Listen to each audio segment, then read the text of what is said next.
ካላንቺ መኖር አልችልም። እኔ ደግሞ ከአሁን በኋላ ከአንተ ጋር መኖር አልፈልግም። ዳግም ቆይ እኔ ምን አድርጌ ነው ይሄ ሁሉ ነገር እኔ ላይ የምታደርገው? እባክሽን ይቅርታ አድርጊልኝ። አምኜ ነበር፣ አፍቅሬ ነበር። ዳግም እኔ ለአንተ ስል ብዙ ችግር አይቼ ነበር። ንገረኝ ከዚህ እነሷን ለመለያየት ሰማከኝ ነው። ልቀቀኝ። ችግር እንድትሆኝብኝ አልፈቅድልሽ። መቼም አታልፊም። እያሰብኩ ልፈነዳልሻለሁ። ስለዚህ ከቁጥረኛ ጓደኛ የለኝም። ቆይ እነግርሻለሁ። ወደሽ ነው የምትነግሪኝ? ከአንቺ የምወስደው መረጃ ለእኔ ትልቅ ሀብት ነው። በዚህኛው ደግሞ ብዙ ገንዘብ ማገኝ ይመስለኛል። ፖሊስ ሲፈታ ሁሉ ነገር ወደ እኔ ያዞርሽ አይደል? ሰለሞን እንግዲህ እገልሻለሁ፣ በፍጹም ሳልገልሽ አልተውሽም። አቶ ባይሉ ሲፈታ ችግሩን ሁሉ ወደ እኔ አደረግሽ አይደለ? እኔም መቼም አልተውሽም፣ እገልሻለሁ፣ ሳልገልሽ በፍጹም አልተውሽም በማለት እንግዲህ ቃልዬን እንቅ አድርጎ ወርውሯትም ነበረ። እስኪ ነስራት ድረስ ደብድቧታል። ሆኖም መጨረሻሽ ሞት ነው፣ ሳልገልሽ አልተውሽም በማለት በድጋሜ አንቋትም ነበረ። ሆኖም እንግዲህ እሱ አንቋት እያለ ሰላምና ባይሉ ይመጣሉ። ባይሉም ዳግምም ነበረ። እጅግ በጣም ይደነግጣሉ ማለት ነው። ባይሉ በተለይ ሰለሞንን አስሮት ነበረ። አስሮት እግሩን አስሮ እጅግም ደብድቦ ነበረ። እንዴት ነው አንተ እንደዚህ የምታደርገው? በማለት አንተ ካዲ ክደኸኛል፣ እገልሃለሁ ብሎት ነበረ። እጅግም በጣም ደብድቦት ነበረና ሆኖም እንግዲህ ሰለሞን በአጋጣሚ የሆነ ቢስማር ያገኝና ራሱን ይፈታል። ራሱንም ከፈታ በኋላ እንግዲህ ሁሉንም ነገር ቃልዬ እንዳደረገች ስላወቀ ቀጥታ ነበረ የመጣላት ማለት ነው። እንግዲህ ቢመጣላትም እሷ አላሰበችም ነበረ። ሆኖም እንግዲህ እንዳያችሁት ገነት ደግሞ ባሏን ማን እንደገደለባት አስታውሷ ብቻዋን ቁጭ ብላ እያለቀሰች እያለ እንግዲህ ጎረቤትየዋ ትመጣለች። ጎረቤትየዋም ገልዬ ምን ሆንሽ ነው እንደዚህ ጭንቀትን ይዞ መቀመጥ ጥሩ አይደለም፣ ስለዚህ ንገሪኝና ጭንቀትሽን ልካፈልልሽ ብላ ትላታለች። እሷም ደግሞ ጭንቀቴን እኔ ለማን አካፍላለሁ? እንዴት አድርጌ ስነግርሻለሁ? ብላ እያለቀሰች ሲሆን እንዴ እኔ እኮ ጓደኛሽም ነኝ ጎረቤትሽም ነኝ፣ አንድ ሰው ሲናገር ነው የሚቀለው፣ ንገሪኝ ብላ ደጋግማ ትጠይቃታለች። እሷም ይሄንን ነገር ሚስጥሩ ከባድ ነው ብላ ስትላት አሀ እንደዛ ከሆነማ እንደምንም ብዬ ይሄንን ወሬ መስማት አለብኝ ብላ ጎረቤትየው ትወስናለች። ይህ ወሬ በደንብ ያስከፍለዋል ብላ ካለችም በኋላ እንደምትከፍል ባህሉ እንግዲህ ወሬ እየለቀምሽ ይዘሽ ነይ እና ከፍልሻለሁ ብሏታል። ብርም ተቀብላለች። እንግዲህ ገነትን አሳልፋ ለመስጠት ደጋግማ ስጠይቃት ገነትም ለልጆችም ደግሞ ብነግር ይሄ ነገር ችግር ነው፣ ስለዚህ ለምን ያለውን ነገር አልነግራትም በማለት ታስባለች። ከዛም በኋላ እሺ በቃ ልንገርሽ ብላ ትላለች።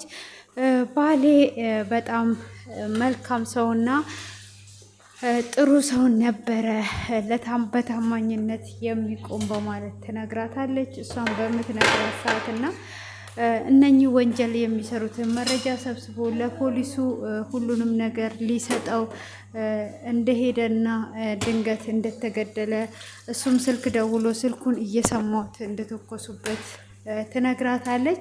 እና ፋይል ሁሉንም ነው ወይ ይዞ የሄደው በማለትም ትጠይቃታለች። ፋይሉን አስቀርቶ ነበረ እና ስትላትም እሷም የቀረ ፋይል አለ እንዴ ስትላት እዛ ጋም ገኒ ትንሽ እየባነነችባት ነበረ። ሆኖም ካዲያ ማን ነው እየገደለው ትላታለች። ገዳዩን አግኝቻለሁ ብላ ስትላትም እሷም ባይሉ ይባላል ብላ ስትነግራት እጅግ በጣም ነበር የደነገጠችው። ስትደነግጥም ምነው ባይሉን ታውቂዋለሽ ወይ ደነገጥሽ ብላ ስትጠይቃት በፍጹም አላውቀውም አልደነገጥኩም ብላ ትላለች። ለወሬ ስንቀለቀል ራሴን አጋልጬ ነበር በማለት እንግዲህ ትደነግጣለች ማለት ነው። እንግዲህ ባይሉን በደንብ አድርጎ እንደምታውቀው አስታውቆባታል። ገነትም እዛ ጋ እንትን ብላለች እና ለልጆቼም ሰላም አልነግራቸው ነው ለአንቺ የነገርኩሽ ብላ ስትል ልጆቼ ማለት ስትላት እንግዲህ ስንት ዓመት ሙሉ የምፈልገውንም ልጄን አገኘው በማለት ትነግራታለች። ያኔውን እንግዲህ ጎረቤትየዋ ይሄማ ብዙ ብር ያስከፍላል እያለች እሷን እየሳመች እየሸጠቻት ትገኛለች ማለት ነው። እንግዲህ ዳግምም ከብሌን ጋር አሁን ላይ ተጣልተዋል። ከብሌን ጋርም የተጣሉበት ምክንያት እንግዲህ ቃልዬ ናት። ቃልዬ ማለት የዛን ቀን እንደምታስታውሱት ከንፈሯን እንዲስማት አድርጓ ስለሳማት እሱንም እንግዲህ ለምን ሳምክ በማለት ሳም ወዲህ እንደማይገናኙና ሁለተኛም ከሱ ጋር እንደማትቀጥል ትነግረዋለች። በዚህም እንግዲህ ብሌንም እጅግ አዝና ነበረ። በቃ እኔ ተደሰትኩኝ ብዬ ሳልጨርስ ደስታዬን የሚነቅጠኝ ነገር አለ እያለች እያለቀሰች ነበረ። ሆኖም ዳግም እጅግ በመናደዱ ብሌን እምቢ ስላለችው ወደ ቃልዬ መጥቶ ቃልዬን ሊገላት አንቆ ይይዛታል።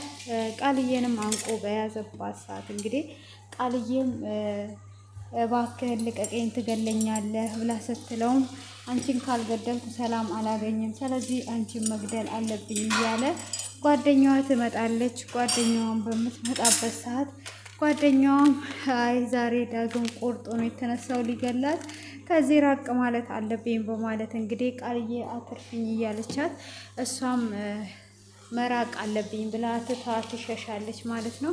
እሷም እንግዲህ ትታ እንደሸሸች ብሌን ስትንቀለቀል ትመጣለች። ብሌንም እንዴት ነው ልትገላት እንደዚህ የምትይዛት በማለት እንግዲህ ትከለክለዋለች። እሱም እሷን እንደከለከላት እንግዲህ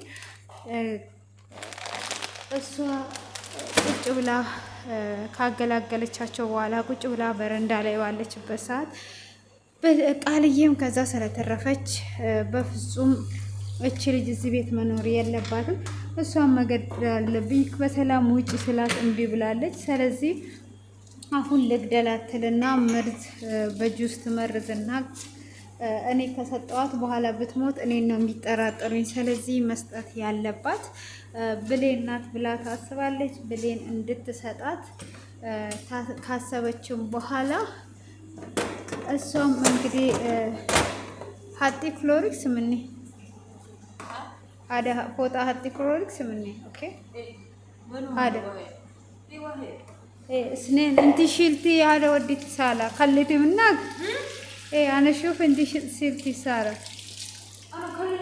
ما اعرف مني قدين እና እንግዲህ ቃልዬም እንደዛው ትይዛታለች ማለት ነው። እንግዲህ ቃልዬም አሁን ልትገላት መርዟ ብሌን እንድታደርስ ታደርጋለች። ብሌንም እጅግ ትጠራጠራለች።